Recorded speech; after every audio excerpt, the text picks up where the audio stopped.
Thank you for joining me today on day 128, July 24th, 2026, year 5991 a.m. 6th day of the week, Friday, 8th day, 5th month, eve of the solemn day.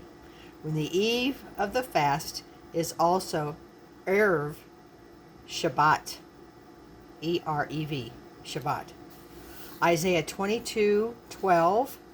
And in that day did the Lord Yahweh of hosts call to weeping and mourning, and to baldness, and to girding without sackcloth. And Psalms 35, for his anger endured but a moment, in his favor is life. Weeping may endure for the night, but joy cometh in the morning. This is one of the strangest Fridays in the wilderness calendar. By the 5th month reckoning, it is the 8th day, and the day before the 9th in the 5th month.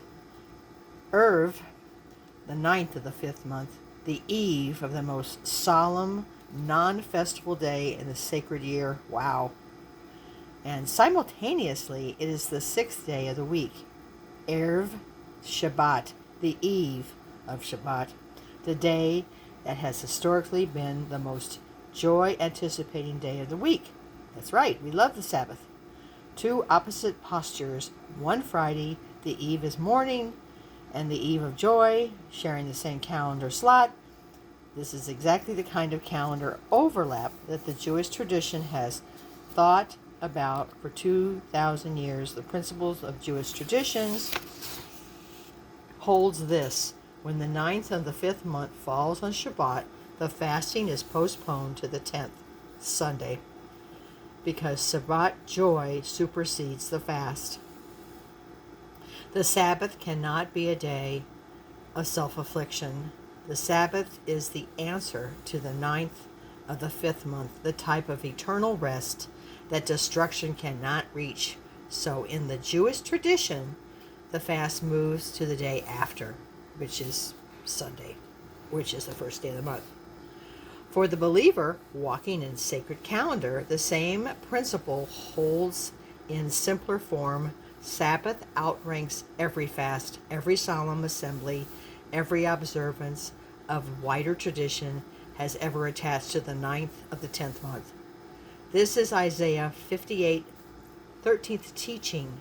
Call this Sabbath a delight, a holy day, Yahweh's honorable. The Sabbath is not for self-affliction. It is a fast where solemn observance would land on the Sabbath. The Sabbath supersedes, and the observance is held to another day. And in this Friday, when the eve of Sabbath is also the eve of the solemn day, the believer must hold both with appropriate tenderness. Isaiah 22:12 still applies. The Lord Yahweh of hosts calls to weeping and to mourning and to baldness and to girding with sackcloth. But the call to mourning does not erase the equally clear call to prepare for Sabbath as a day of joy and provision.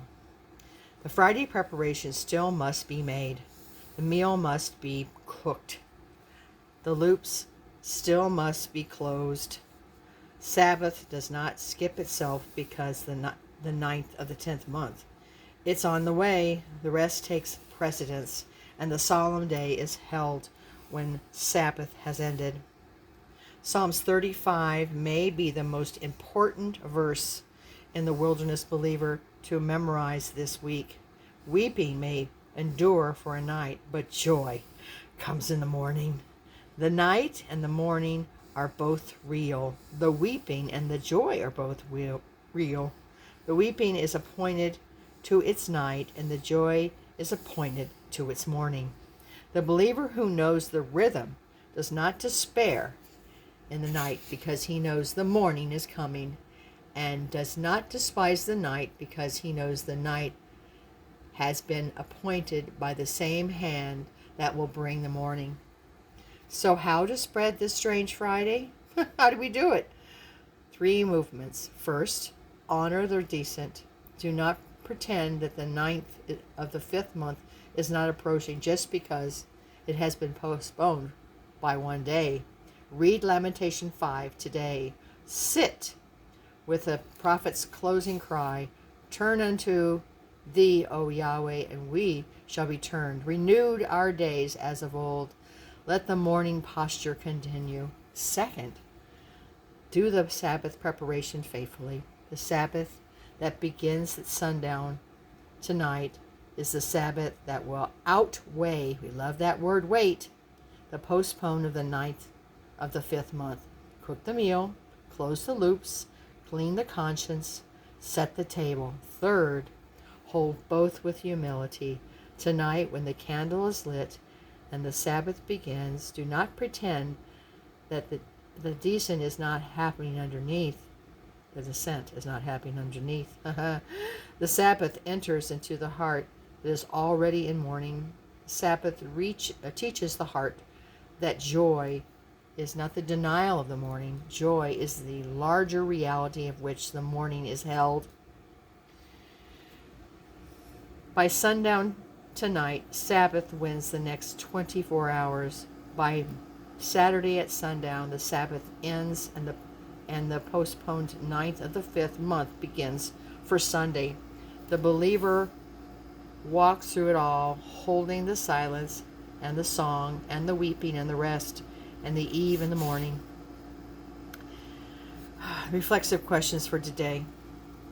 Bullet 1. Can I hold the eve of mourning, mourning, and the eve of joy together with the appropriate tenderness, or am I more inclined to collapse one into the other? It's a great question. Question number 2, bullet.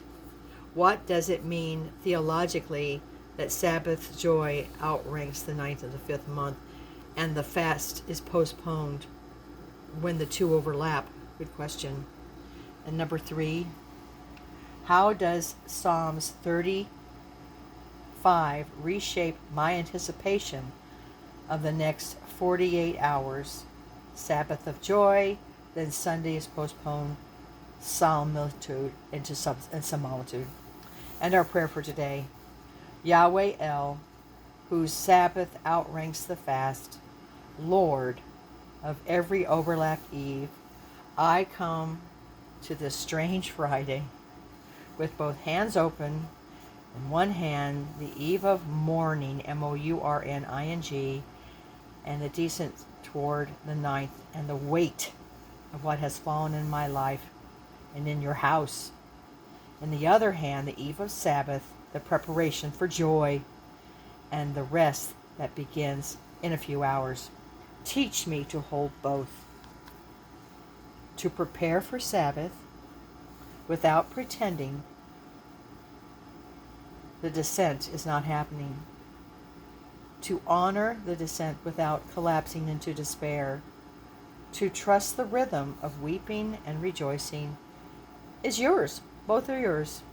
And that postponement of the ninth of the 5th month to Sunday is in itself a testimony.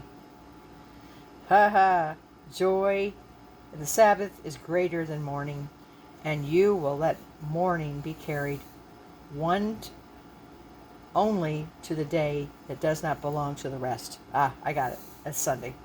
Bless the Sabbath that begins tonight. Bless the rest. Bless the meal. Bless the candle. Bless the song. And bless me as I enter Saturday, holding underneath the deep awareness that on Sunday, the solemn day, arrives, and Sunday will receive what Sabbath could not bear. Renew my days, Yahweh. Turn me, and I shall be turned. Carry me through this overlap with the steady hand of the one who appointed every eve. In Yeshua's name, the Sabbath of the weary soul. Amen and amen. And I thank you for joining me today on this day of preparation, day 128, eve of the solemn day. Yahweh bless. Happy Preparation Day.